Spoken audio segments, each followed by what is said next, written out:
بسم اللہ الرحمن الرحیم۔ السلام علیکم۔ وزیر اعظم عمران خان نے فرانس سمیت مغربی ممالک کے خلاف ایک مہم چلانے کا اعلان کیا تھا جس کا آغاز ہو چکا ہے۔ کون سا اسلامی ملک ہے جس نے سب سے پہلے پاکستان کا ساتھ دینے کا اعلان کر دیا ہے اور اس وقت عمران خان کی آواز پوری دنیا میں گونج رہی ہے؟ اس کی ڈیٹیلز آپ کو دیں گے۔ پھر آپ کو بتائیں گے کہ شیخ رشید احمد پر قاتلانہ حملے کی کوشش کی گئی۔ پھر آپ کو بتائیں گے کہ شاہد خاقان عباسی نے جو کل قومی اسمبلی کے اسپیکر کو جوتا مارنے کی دھمکی دی تھی، اس پر اسپیکر قومی اسمبلی نے بڑا ایکشن لے لیا ہے۔ پھر آپ کو پاکستان اور ایران کے تعلقات کے حوالے سے انتہائی اہم اپڈیٹس دیں گے۔ وزیر خارجہ شاہ محمود قریشی اس وقت ایران کے دورے پر ہیں اور ایران جس نے بھارت کو چاہ بہار منصوبے سے لات مار کر نکالا تھا اور کیوں نکالا تھا، اسی ایران نے اب پاکستان کو چاہ بہار منصوبے میں شامل کرنے کا اعلان کر دیا ہے۔ اس کے علاوہ پاکستان اور ایران کا تیسرا بارڈر بھی ٹریڈ کے لیے کھول دیا گیا ہے۔ اس سب سے بھارت کو کتنی شدید چوٹ پہنچی ہے اور اس کا رزلٹ کیا آیا ہے کہ آج کوئٹہ میں ایک دھماکہ ہوا ہے جس میں چینی سفیر کی جان لینے کی کوشش کی گئی ہے، اور چینی سفیر بلوچستان میں کیا کر رہے تھے، انتہائی اہم معلومات ہیں۔ ساری ڈیٹیلز آپ کو دیں گے۔ اس سے پہلے اگر ابھی تک آپ نے ہمارا چینل سچ ٹی وی سبسکرائب نہیں کیا تو اسے ابھی سبسکرائب کریں اور بیل آئیکن پر کلک کریں تاکہ ہماری آنے والی ویڈیوز آپ کو وقت پر ملتی رہیں۔ وزیر اعظم عمران خان نے اعلان کیا تھا کہ وہ سارے اسلامی ممالک کو اپنے ساتھ ملائیں گے اور مغربی ممالک پر دباؤ ڈالیں گے کہ جس طرح سے ہولوکاسٹ پر بات کرنا قانونی جرم ہے، اسی طرح حضور صلی اللہ علیہ وآلہ وسلم کی شان میں گستاخی کو بھی قانونی جرم قرار دیا جائے، نہیں تو ہم 57 اسلامی ممالک آپ کے ساتھ تجارتی بائیکاٹ کر دیں گے۔ اس سے پہلے بھی عمران خان وہ واحد وزیر اعظم ہیں جو اقوام متحدہ میں کھڑے ہو کر اور دوسرے کئی انٹرنیشنل فورمز میں کھڑے ہو کر عالمی طاقتوں کی آنکھوں میں آنکھیں ملا کر انہیں اس چیز کا احساس دلاتے رہے کہ آپ آزادی اظہار رائے کے نام پر جو حضور پاک صلی اللہ علیہ وآلہ وسلم کی شان میں گستاخی کرتے ہیں، اس سے ہم مسلمانوں کو کتنی تکلیف ہوتی ہے، اور جب بھی کوئی ایسا واقعہ ہوتا ہے پوری دنیا کے مسلمان عمران خان پر نظریں جمائے بیٹھ جاتے ہیں۔ تو اس سلسلے کے آغاز کے لیے عمران خان نے تمام اسلامی ممالک کے سربراہان کو ایک خط لکھا، اور اس کا سب سے پہلے جس اسلامی ملک نے جواب دیا اس کا نام ہے تیونس۔ تیونس ایک چھوٹا سا اسلامی ملک ہے جس سے ہم ایکسپیکٹ نہیں کر رہے تھے کہ وہ اس سلسلے میں پہل کرے گا۔ آج پاکستان میں تیونس کے سفیر نے وزیر اعظم سے پارلیمنٹ میں ملاقات کی اور انہیں تیونس کے صدر کا پیغام دیا کہ آپ ناموس رسالت کے حوالے سے انٹرنیشنل لیول پر جو مہم چلانے نکلے ہیں، ہم ہر حال میں آپ کے ساتھ ہیں۔ آپ کو تیونس سے جس قسم کا بھی ساتھ چاہیے ہوگا، تیونس آپ کے ساتھ کھڑا ہوگا۔ اس کے علاوہ وزیر اعظم عمران خان نے فرانس اور مغربی ممالک کے خلاف جو مہم چلانے کا اعلان کیا تھا، عمران خان کے اس خطاب کو پورے انٹرنیشنل میڈیا پر بے انتہا کوریج مل رہی ہے۔ خود فرانس کا الیکٹرانک اور پرنٹ میڈیا عمران خان کے خطاب کو بے انتہا کوریج دے رہا ہے۔ اس کے علاوہ امریکہ، یورپ، برطانیہ، عرب ممالک، تمام ممالک کے اخبارات، electronic media, print media Imran Khan کے خطاب کو اچھال رہے ہیں، اور عمران خان کا یہ مطالبہ پوری دنیا میں نہ صرف پھیل چکا ہے بلکہ گونج رہا ہے کہ حضور صلی اللہ علیہ وآلہ وسلم کی شان میں گستاخی کو اسی طرح سے جرم قرار دیا جائے جس طرح ہولوکاسٹ پر بات کرنا جرم ہے، اور اس کو آزادی اظہار رائے کی بجائے ایک جرم کا نام دیا جائے۔ دوسری خبر یہ ہے کہ آج تحریک لبیک پاکستان کے دھرنے سے ایک شخص کو گرفتار کر لیا گیا ہے جس کے پاس ایک پستول برآمد ہوا ہے، اور اس نے اعتراف کیا ہے کہ وہ یہ ہتھیار اس لیے لے کر آیا تھا تاکہ وہ شیخ رشید احمد کو نشانہ بنا سکے۔ اب سوال یہ ہے کہ شیخ رشید کیا کافر ہے؟ وہ تو ہمیشہ سے عاشق رسول کے نام سے جانا جاتا رہا ہے۔ حکومت پاکستان اور ٹی ایل پی کے درمیان معاہدہ ہو چکا ہے، اور پاکستان دشمن قوتوں کو یہ امن کسی صورت برداشت نہیں ہو رہا۔ بھارت، نون لیگ اور دوسری عالمی طاقتیں اس وقت پوری طرح سے ایکٹیو ہیں۔ اس حوالے سے ہمارے پاس اور بھی خبریں ہیں، آپ کو آگے چل کر دیں گے۔ اگلی خبر یہ ہے کہ ہم نے کل کی ویڈیو میں آپ کو بتایا تھا کہ شاہد خاقان عباسی نے اسپیکر قومی اسمبلی کو دھمکی دی ہے کہ میں تمہیں جوتا اتار کر ماروں گا، اور اس حوالے سے ہم نے آپ کو ساری ڈیٹیل کل کی ویڈیو میں بتائی تھی۔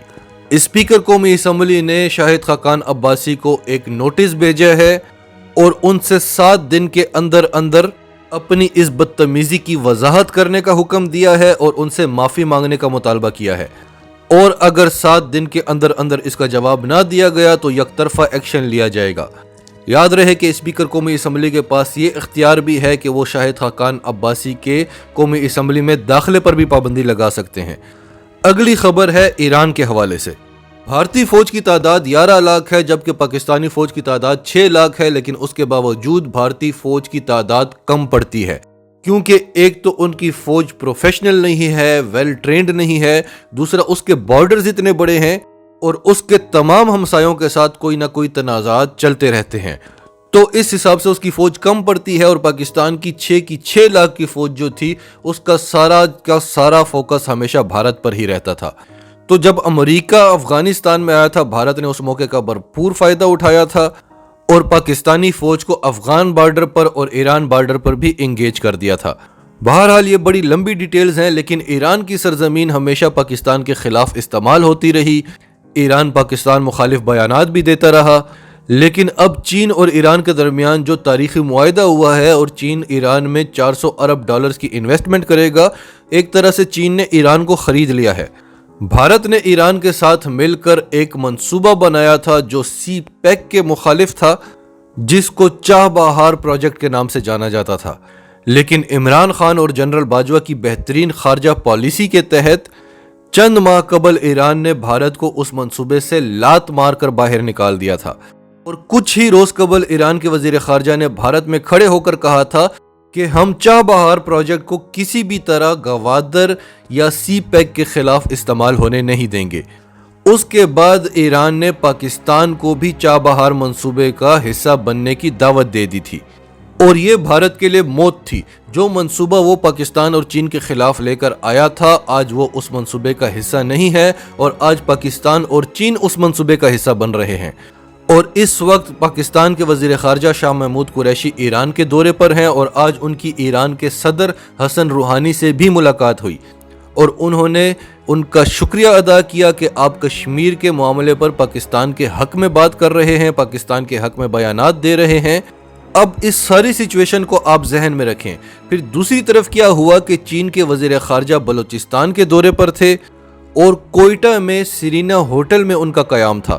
ایک تقریب کے دوران انہوں نے بلوچ عوام کو میسج دیا کہ چین بلوچ عوام کی خوشحالی چاہتا ہے، بلوچ عوام کی ترقی چاہتا ہے، اور ہم چینی کمپنیوں کو انوائٹ کر رہے ہیں کہ یہاں آئیں، یہاں پر انویسٹ کریں، اور کوئی بھی اگر آنے والے وقتوں میں ترقی کرنا چاہتا ہے تو بلوچستان سے بہتر کوئی جگہ بھی نہیں ہے کہ جہاں پر انویسٹ کیا جا سکے۔ اور ہم اپنی کمپنیوں کو بتا رہے ہیں کہ بلوچستان بالکل سیف زون ہے، یہاں پر آپ کو کسی قسم کا کوئی خطرہ نہیں ہے۔ اب یہ دونوں واقعات آپ کو پتہ چل گئے، اور ان دونوں واقعات سے سب سے زیادہ تکلیف کس ملک کو ہوئی ہوگی؟ ایک تو بلوچستان میں امن اور ترقی کی بات ہو رہی ہے، دوسرا چاہ بہار منصوبے میں پاکستان شامل ہو گیا ہے، اور ایک اور بات، آج پاکستان اور ایران نے تیسرا کراس بارڈر کھولنے کا بھی اعلان کر دیا ہے تجارت کے لیے۔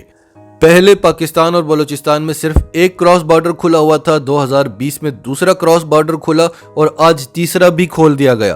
تو ان سارے معاملات میں، ان سارے واقعات میں کس ملک کو سب سے زیادہ تکلیف ہوئی ہوگی؟ آبویسلی بھارت۔ تو ہوا کیا، آج سرینا ہوٹل سے نکل کر کوئٹہ کلب جانا تھا چینی سفیر نے، اور پلان یہ تھا کہ چینی سفیر پر حملہ کیا جائے گا، جس سے پاکستان کو اتنا نقصان ہونا تھا، اس کے بعد کسی نے بھی بلوچستان میں آ کر انویسٹمنٹ نہیں کرنی تھی۔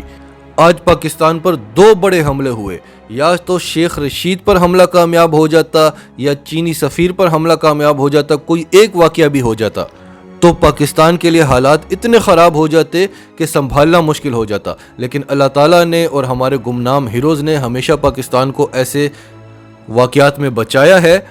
چینی سفیر کی موومنٹ کو خفیہ رکھا گیا، اور جو دہشت گرد تھے وہ ان کی موومنٹ کو صحیح طرح سے ٹریس نہیں کر سکے۔ انہوں نے اپنے پلان کے مطابق سرینا ہوٹل کی پارکنگ میں دھماکہ کیا، اور 30 کلو بارودی مواد تھا۔ کوئی چھوٹا موٹا دھماکہ نہیں تھا، بہت بڑا دھماکہ تھا، اور اس سے 4 شہادتیں ہوئی ہیں اور 13 لوگ شدید زخمی ہیں۔ لیکن اللہ کا شکر ہے کہ چینی سفیر اس وقت تک کوئٹہ کلب پہنچ چکے تھے۔ تو پاکستان دشمن قوتیں اس وقت پوری طرح سے ایکٹیو ہیں، اور ہم آپ کو کئی ماہ سے اس چیز کی آگاہی دے رہے ہیں۔ کہ خدارہ ان کے پروپیگینڈاز کا حصہ نہ بنے، 5th جنریشن وار کا حصہ نہ بنے۔ ابھی TLP کے کارکنان نے جو کچھ بھی کیا اس سے آپ نے فرانس کو کیا نقصان پہنچایا؟ فرانس کو تو آپ نے فائدہ ہی فائدہ پہنچایا ہے، نقصان آپ نے پاکستان کو دیا ہے۔ بھارت کو فائدہ ہوا ہے، فرانس کو فائدہ ہوا ہے، تمام پاکستان دشمن قوتوں کو فائدہ ہوا ہے۔ ہمارے سبسکرائبرز تو اس چیز سے بڑی اچھی طرح سے آگاہ ہیں، لیکن ہماری التجا ہے کہ ہماری ویڈیوز کو یا خود سے بھی میسیجز دیں اور پاکستانیوں کو دشمن قوتوں کا آلائے کار بننے سے روکیں، کیونکہ 5th جنریشن وار اس وقت دنیا کی سب سے خطرناک ترین وار ہے اور بھارت اس میں پوری طرح سے مہارت رکھتا ہے اور پاکستان پوری طرح سے اس کی زد میں ہے۔ ناظرین، آپ کی سب کے بارے میں کیا رائے ہے؟ کمنٹس میں اپنی رائے کا اظہار کرتے رہیں، اور اگر آپ ہمارے چینل پر نئے ہیں تو ابھی سچ ٹی وی کو سبسکرائب کریں، سچ ٹی وی فیملی کا حصہ بنیں، اور ہماری ویڈیوز پسند آئیں تو انہیں لائک کریں، شیئر کریں، تاکہ زیادہ سے زیادہ پاکستانیوں تک یہ میسیجز پہنچتے رہیں۔